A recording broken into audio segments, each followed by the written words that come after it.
बिस्मिल्लाहिर्रहमानिर्रहीम। अस्सलाम वालेकुम वरहमतुल्लाहि वबरकातुहू। जी नाज़रीन, आज मैं आपके साथ कोयटा में एक बहुत ही अफसोसनाक वाक़या पेश आया कि 10 नवंबर को रात 11:30 बजे मियाँ बीवी जब शादी से वापस आ रहे थे, रास्ते में 2 नामालूम मोटरसाइकिल सवार आते हैं और असले के जोर पर उनसे सारा जेवर और पैसे और मोबाइल छीन लेते हैं और जाते जाते उस आदमी को हमाद खान काकड़ जिसका नाम होता है गोली मार देते हैं। उन बंदों ने, डाकुओं ने क्यों हमाद खान काकड़ को गोली मारी? बीवी थी उसके साथ, उसकी भांजी थी, वो दोनों महफूज रहीं, उनको कुछ भी नहीं हुआ। इस हमाद खान काकड़ को गोली मार दी गई। हालांकि हमाद खान काकड़ ने आगे से कोई मुजाहमत भी नहीं की, चुपके से सारा कुछ पकड़ा दिया, लेकिन फिर भी जालिमों ने मार दिया। उसकी मुकम्मल तफसीलात आज की इस वीडियो में मैं आपके साथ शेयर करूंगा। ये वाकया जो है कोयटा का है। कोयटा के इलाके में एक कचलाक थाना है, उसकी हदूद में एक घर है।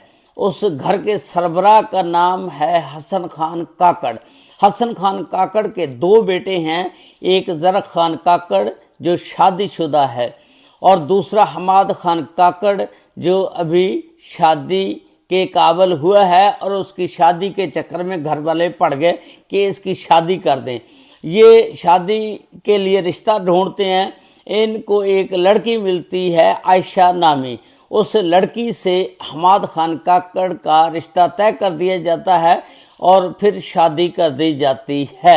हमाद खान काकड़ और उसकी बीवी कहीं रिश्तेदारों में शादी होती है, ये दोनों शादी पर जाते हैं और जब शादी मुकम्मल हो जाती है वापसी पर ये वापस आने लगते हैं। इसकी बीवी जो आयशा है हमाद खान काकड़ की कहती है कि आज गाड़ी मैं ड्राइव करूंगी।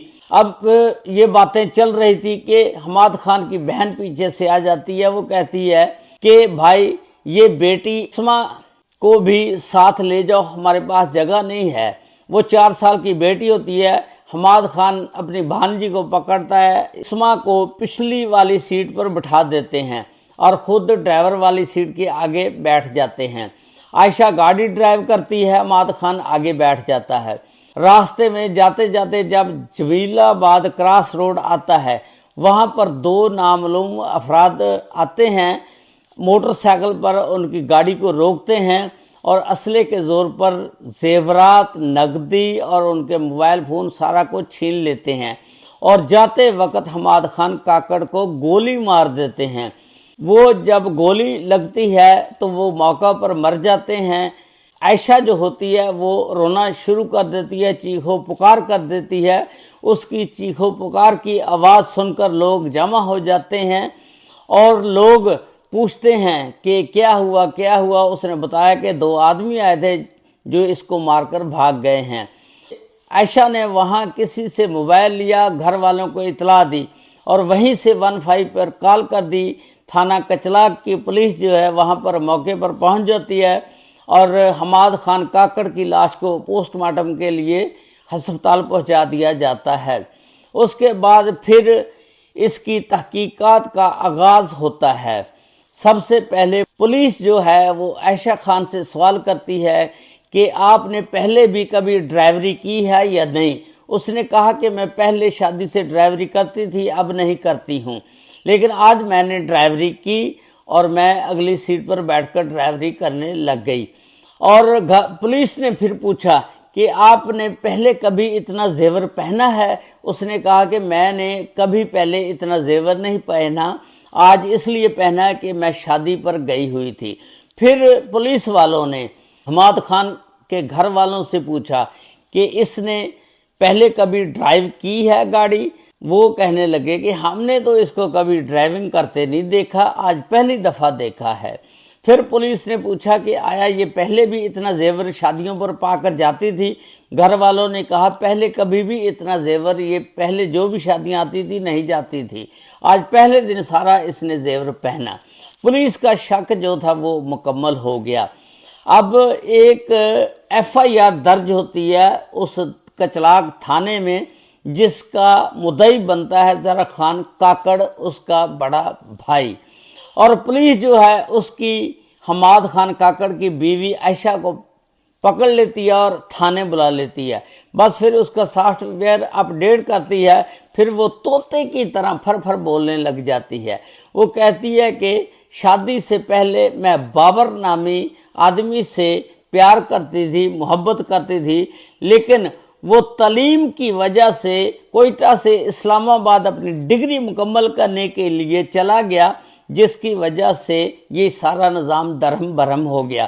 اس نے مجھے کہا تھا کہ آپ ویٹ کر لو، شادی نہ کرواؤ، لیکن میں نے کہا کہ میں گھر والوں کے سامنے نہیں بول سکتی اور شادی سے انکار نہیں کر سکتی.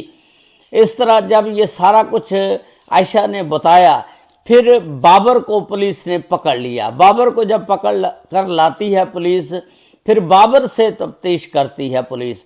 پولیس بابر کو پوچھتی ہے کہ یہ گاڑی چلانے کے لیے تم نے اس کو کہا تھا؟ اس نے کہا کہ ہاں. عائشہ نے کہا کہ میں اس لیے گاڑی چلا رہی تھی کہ اگر حماد خان کاکڑ گاڑی چلائے گا تو جب یہ دو موٹر سائیکل والے آئیں گے تو یہ ہو سکتا ہے کہ گاڑی کہیں بھگا کر نہ لے جائے، نکل نہ جائے. یہ ہم نے ہی پلان سارا بنایا تھا کہ عائشہ گاڑی چلائے گی اور جب دو موٹر سائیکل والے آئیں گے وہاں روک لے گی. یہ موٹر سائیکل والے جو تھے وہ بابر تھا جو اس کا عاشق تھا، دوسرا بابر کا دوست نعمان تھا. یہ دو بندے تھے جنہوں نے یہ ساری واردات پلاننگ کے تحت کی عائشہ کے ساتھ مل کر. اس طرح عائشہ اور بابر کو پولیس نے پکڑ لیا ہے. نعمان جو ہے اس کا دوست جو اس ڈکیتی میں ملوث تھا اور وہ بابر کے ساتھ آیا تھا، وہ ابھی تک مفرور ہے. پولیس اس کو بھی پکڑنے کی کوشش کر رہی ہے، اس کا پیچھا کر رہی ہے، لیکن ابھی تک وہ مفرور ہے، نہیں ملا. یہ جو دل خراش واقعہ ہے، بہت ہی غلط قسم کا کام ہوا ہے. اس میں عائشہ کو چاہیے تھا کہ وہ پہلے شادی نہ کرواتی، لیکن عائشہ کو بابر نے کہا تھا کہ تم انکاری کر دو، لیکن اس نے انکاری نہیں کی. پھر بابر نے اس کو پلاننگ یہ ساری بتائی. پہلے اس نے کہا کہ آپ اس کو زہر دے دو. عائشہ جو ہے وہ کہتی ہے کہ میں نے سوچا کہ اگر میں زہر دوں گی تو تفتیش میں پتہ چل جائے گا پوسٹ مارٹم میں کہ اس کو زہر دی گئی ہے، وہ تو کھانا میں ہی کھلاتی ہوں، پھر میں پکڑی جاؤں گی. پھر بابر نے کہا تھا کہ آپ اس طرح کریں کہ کچن میں جو گیس ہوتی ہے وہ چھوڑ دیں اور پھر آگ لگا دیں، اس کو وہاں پر جلا دیں.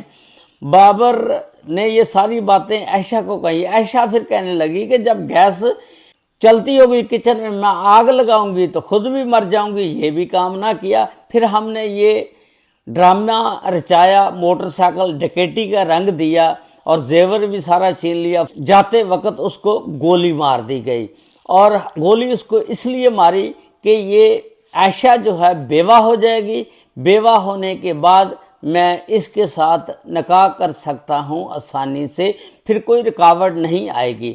لیکن بات یہ ہے کہ یہ پروگرام جو آپ نے پلاننگ بنائی یہ سارا غلط تھا. آپ کو پہلے سوچنا چاہیے تھا کہ جب یہ مر جائے گا ہم پکڑے جائیں گے اور اندر ہو جائیں گے اور ہمارے پر 302 کا کیس چلے گا، ساری عمر تاریخیں بھگتیں گے اور جیل میں سزا کاٹیں گے. بات یہ ہے کہ اس میں دیکھیں 3 خاندان تباہ ہو گئے ہیں. ایک تو حماد کاکڑ خان کا گھر، دوسرا عائشہ کا گھر، تیسرا بابر جو اس کا عاشق تھا اس کا گھر، ساتھ نعمان بھی جب پکڑا گیا تو یہ 4 گھر ہو گئے جو اس واقعے میں ملوث تھے، اور چاروں کا گھر تباہ و برباد ہو گیا.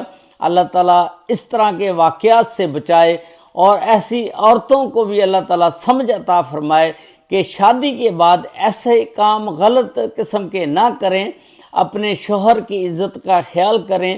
اگر آپ کو پسند نہیں آپ پہلے ہی انکاری کر دیں تاکہ یہاں تک نوبت نہ پہنچے.